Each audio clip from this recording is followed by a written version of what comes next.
రోజు రోజుకి గోల్డ్ రేట్లు పెరుగుతున్నాయి. తాకట్లో ఉన్న బంగారానికి వడ్డీలు పెరుగుతున్నాయని టెన్షన్ పడుతున్నారా? కొమ్మూరి గోల్డ్ వచ్చాక ఆ టెన్షనే పోయింది. కొమ్మూరి గోల్డ్. నమస్తే, దిస్ ఇస్ శౌర్య. ఇప్పటి వరకు మనం ఇజ్రాయెల్, ఇరాన్, అమెరికా ఈ వార్ని చూసాము. సో ఇప్పుడైతే ఇండియాకి అలాగే నేపాల్కి వార్ వచ్చే పరిస్థితి అయితే కనిపిస్తుంది. సో ఎందుకు ఇప్పుడు ఎలాంటి ఉద్రిక్తతలు అక్కడ చోటు చేసుకునే అవకాశం ఉంది?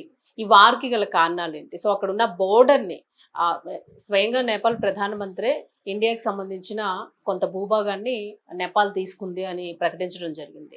సో ఇది ఎంతవరకు వాస్తవము? ఒకవేళ నిజంగా అదే అయితే ఇప్పుడు ఇండియా దాన్ని మాకిమ్మని అడిగే ఛాన్స్ ఉంది. ఒకవేళ అలా ఇవ్వని పక్షంలోనే యుద్ధం ప్రకటించే అవకాశం కూడా కనిపిస్తుంది. ఇది ఒకసారి మాట్లాడదాం. మనతో పాటు సీనియర్ జర్నలిస్ట్ దమ్ము బాలాజీ గారు. సార్ నమస్తే. నమస్తే. సో బయట దేశాలు యుద్ధం చేసుకుంటేనే ఇండియాలోనే ఎఫెక్ట్ కనిపిస్తుంది మనకి. సో ఇప్పుడు ఒకవేళ ఇండియా బోర్డర్లో కనుక వారు వచ్చే అవకాశాలు ఉంటాయి, ఎలాంటి పర్యవసానాలు ఉంటున్నాయి? అలాగే అసలు రీజన్ ఏమనుకోవచ్చు? మనం ఎంత భూభాగం వెళ్ళిపోయింది అనుకోవచ్చు? ఎప్పుడైనా కూడా ఒక దేశం తన నైబర్ కంట్రీస్ తో ఫ్రెండ్లీగా ఉండడం అనేది చాలా అవసరం. నైబర్ కంట్రీస్ కి ఇంపార్టెన్స్ ఇవ్వాలి, వాళ్ళతో ఫ్రెండ్లీగా ఉండాలి. కానీ మనకి ప్రాబ్లమ్స్ ఏంటంటే, మనకి పాకిస్తాన్ పక్కలో బల్యం, బంగ్లాదేశ్ అలాగే ఉంది, ఇప్పుడు నేపాల్తో కూడా ప్రాబ్లమ్స్, గతంలో శ్రీలంకతో కూడా ఇష్యూస్ వచ్చాయి. అలాగే మన నైబరింగ్ కంట్రీస్తో ఇండియా ముందు నుంచి కూడా సరిగ్గా లేదు.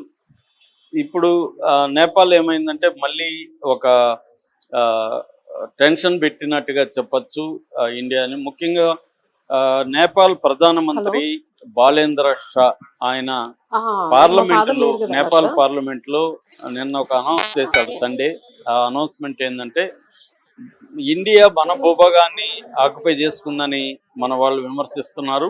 నేను ప్రధానమంత్రి అయినాక తెలుసుకున్నది ఏమంటే, మనం కూడా ఇండియా భూభాగాన్ని ఆక్యుపై చేసుకున్నాము అనే విషయం నాకు అర్థమైంది అని చెప్పాడు. దాంతో ఒక్కసారిగా పార్లమెంట్లోనే కలకలం చెలరేగింది.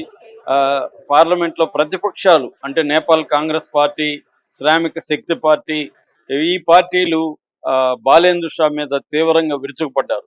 మీరు ఎలా చెప్తారు? మీ దగ్గర ఉన్న ఆధారాలు ఏంటి? మనం ఇండియా భూభాగాన్ని ఆక్యుపై చేసుకున్నారని మనమే ప్రకటిస్తే ఇండియా ఊరుకుంటుందా? మనకి ఇండియాకి మధ్య ఉద్రిక్త వాతావరణం వస్తుంది, యుద్ధం వచ్చే అవకాశం ఉంది. ఇప్పటి వరకు మనం ఫ్రెండ్లీగా ఉన్నాము. ఈ భూభాగ సమస్య వల్ల మీరు ఎలాగ అనౌన్స్ చేస్తే మన పరువు పోతుంది కదా అని కూడా ప్రకటించారు. కానీ ఆయన ప్రాక్టికల్గా ఉండాలి మనం అన్నట్టుగా ఆయన మాట్లాడాడు. యాక్చువల్గా నేపాల్లో మనకు తెలుసు, గత సంవత్సరం జంజీ జనరేషన్ అక్కడ తిరుగుబాటు చేసింది. తిరుగుబాటు చేసి అక్కడున్న ఖడ్గప్రసాద్ శర్మ ఓలీ ఆయన్ను దించేసింది, ఆయన ప్రభుత్వాన్ని. ఆయన లాస్ట్ సెప్టెంబర్ 2025లో రిజైన్ చేశాడు. దాని తర్వాత రాష్ట్రీయ స్వతంత్ర పార్టీ, ఆర్ఎస్పీ అంటారు, ఈ పార్టీ ఏర్పడి కూడా 4 ఏళ్ళు అయింది. 2022లో ఏర్పడింది. ఈ పార్టీలో ఇటీవలనే చేరిన బాలేంద్ర షా ఎవరంటే, ఒకప్పుడు నేపాల్లో మ్యూజిషియన్, అతను ర్యాపర్ అంటారు. మనకి ర్యాపర్, చాలా సినిమాల్లో కూడా ర్యాపర్ క్యారెక్టర్లు ఉంటారు. సో తన ర్యాప్ మ్యూజిక్ ద్వారా అతను నేపాల్లో ఉండే కరప్షను, ఇన్ఈక్వాలిటీ మీద ఆయన చాలా ప్రోగ్రాములు చేశాడు. దాని తర్వాత కాఠ్మండుకి మేయర్గా సెలెక్ట్ అయ్యాడు.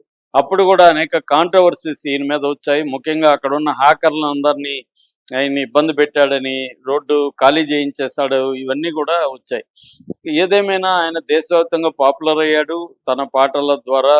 దాంతో జంజీ జనరేషన్లో కూడా పాపులర్ అయ్యాడు. అతను యువకుడు కూడా, 35 ఏళ్ళు. ఇప్పటి వరకు నేపాల్ ప్రధానమంత్రిలోనే అతి చిన్న వయస్కుడు ఎవరంటే బాలేంద్ర షాని. సో ఈయన తర్వాత నేపాల్ ప్రధానమంత్రి అయ్యాడు. ఇప్పుడు ఈయన నేపాల్లో పార్లమెంట్లో మాట్లాడిన ఈ మాటలు షాకింగ్ ఉన్నాయి. దాంతో ఇండియాలో కూడా తీవ్ర విమర్శలు వచ్చాయి మన ప్రభుత్వం మీద.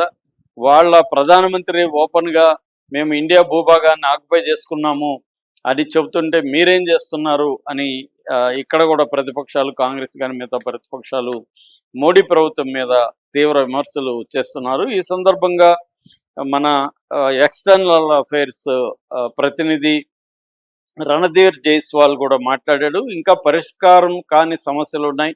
ముఖ్యంగా గండకేసరి నది ప్రవాహంలో మార్పు వచ్చింది. అది నది కోర్స్ మారిపోయింది. దానివల్ల భూభాగం ఆక్యుపేషన్ గురైన మాట వాస్తవమే. సో కొంత నేపాల్ భూభాగం మన దాంట్లో ఉంది, మన భూభాగం వాళ్ళ దాంట్లో ఉంది. ఇవన్నీ పరిష్కరించుకోవడానికి మేము ప్రయత్నిస్తున్నాం అని చెప్పాడు. మామూలుగా అయితే నేపాల్‌కి, ఇండియాకి మధ్య దాదాపు 1800 కిలోమీటర్ల పొడవైన ఇంటర్నేషనల్ బార్డర్ ఉంది. అంటే మన దేశంలో 5 రాష్ట్రాలు గుండా ఈ బార్డర్ వెళ్తుంది. అన్నిటికంటే పెద్దగా ఉండేది బీహార్. బీహార్‌లో 726 కిలోమీటర్లు మనకి బీహార్‌కి మధ్య, నేపాల్‌కి మనకి మధ్య 726 కిలోమీటర్ల బార్డర్ ఉంటది. అట్లాగే నెక్స్ట్ ఉత్తరప్రదేశ్‌లో 550 కిలోమీటర్లు. ఆ తర్వాత ఉత్తరాఖండ్‌లో 275, వెస్ట్ బెంగాల్‌లో 100, సిక్కింలో 99. ఇలాగా ఈ 5 రాష్ట్రాల్లోనే మనకి వాళ్ళకి మధ్య బార్డర్ వెళ్తుందనమాట. సో ఈ బార్డర్‌కి సంబంధించి ప్రధానంగా మనకి కొన్ని ప్రాంతాల్లో, ముఖ్యంగా లింపియాదూర్, తర్వాత లిపులేక్, తర్వాత కాలపాని, ఈ సంబంధించిన వీటిలో మనకి మేజర్‌గా ఉంది. అయితే నేపాల్‌కి మనకి ఓపెన్ బార్డర్ అంటారు దీన్ని. Open border and porous border అంటారు. అంటే అర్థం వీసాలు అవసరం లేదు. మనం నేపాల్‌కి వెళ్ళాలన్నా, నేపాల్ నుంచి ఇండియాకి రావాలన్నా వీసాలు అవసరం లేదు.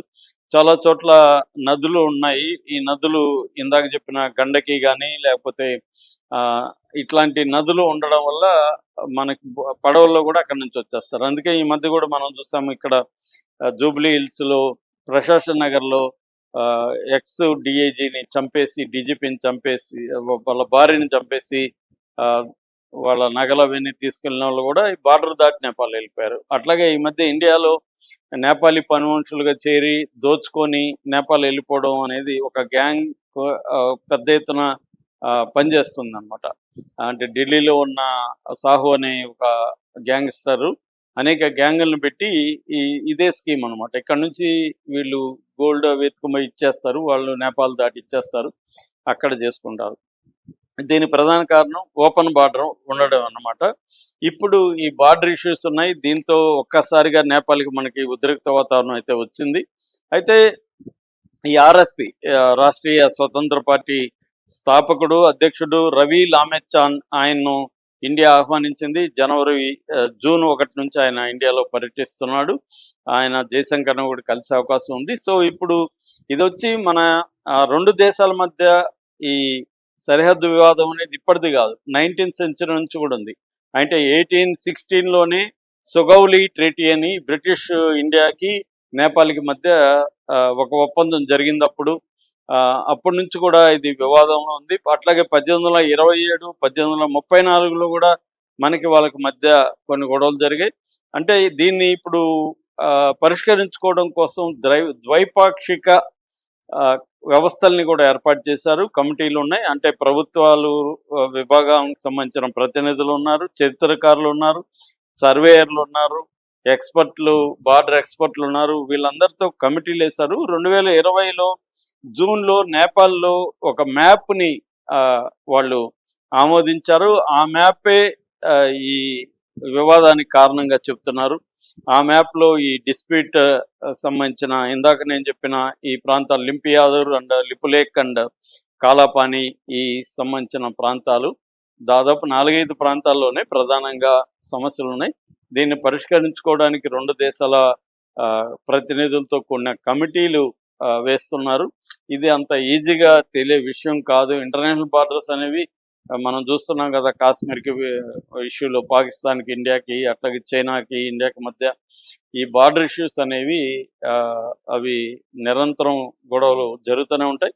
అయితే నేపాల్కి మనకి ఇప్పటికిప్పుడైతే యుద్ధం వచ్చే పరిస్థితులు ఏమి లేవు, కానీ ఒక ఉద్రిక్త వాతావరణం అయితే చోటు చేసుకుంటూ ఉంది. దీన్ని పరిష్కరించడానికే ఇప్పుడు స్వతంత్ర పార్టీ ఆయన వచ్చారు. సో కొంతవరకు పరిష్కారం దిశగా ముందడుగు వేసే అవకాశం కనిపిస్తూ ఉంది.